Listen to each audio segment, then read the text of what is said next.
Hello student, প্রণতি academy চ্যানেলে তোমাদের সকলকে স্বাগত জানাই। এখন আমি একটি গুরুত্বপূর্ণ ভিডিও আলোচনা করতে চলেছি। ভিডিওটি স্কিপ না করে শেষ পর্যন্ত দেখো।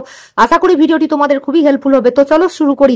আজকের আলোচ্য বিষয় দ্বিতীয় পর্যায়ক্রমিক মূল্যায়ন 2022 পঞ্চম শ্রেণী গণিত।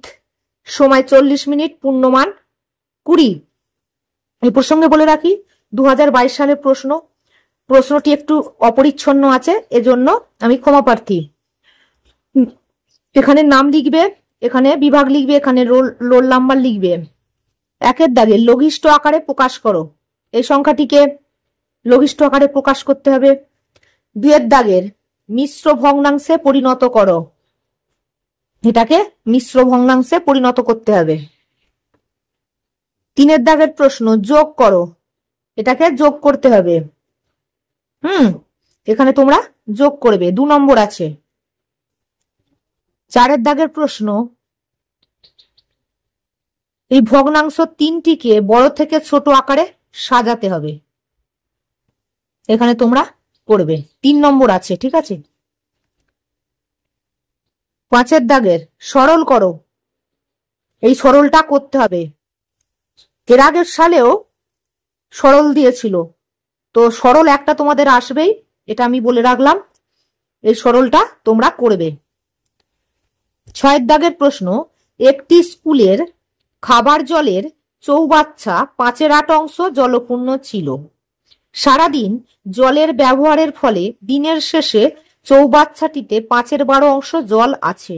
সারাদিনে কত অংশ জল ব্যবহার করা হয়েছে নির্ণয় করো। 3 নম্বর আছে, এখানে সুন্দর করে অঙ্কটা কষবে।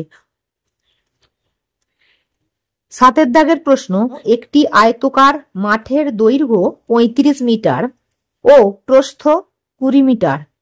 মাঠের ধার বরাবর চারিদিকে একবার হেঁটে আসতে কত মিটার পথ হাঁটতে হবে? বলে রাখি এখানে কিন্তু পরিসীমা আগে বের করতে হবে। 3 নম্বর আছে, এখানে উত্তর করতে হবে। 8এর দাগের প্রশ্ন তুমি বাসে চেপে স্কুলে যাচ্ছ, কন্ডাক্টরকে 20 টাকা দিলে, তিনি তোমাকে 15.50 টাকা ফেরত দিলে, কন্ডাক্টর কত টাকা নিলেন? এখানে উত্তরটা করবে। আমি আগেই বলেছি আমার প্রশ্নটা অপরিচ্ছন্ন আছে, এজন্য আই এম সরি, ঠিক আছে। খালি প্রশ্নটা দেওয়ার জন্য, এই টাইপের প্রশ্ন আসবে বলে আমি এই প্রশ্নটা তোমাদেরকে দিয়েছি।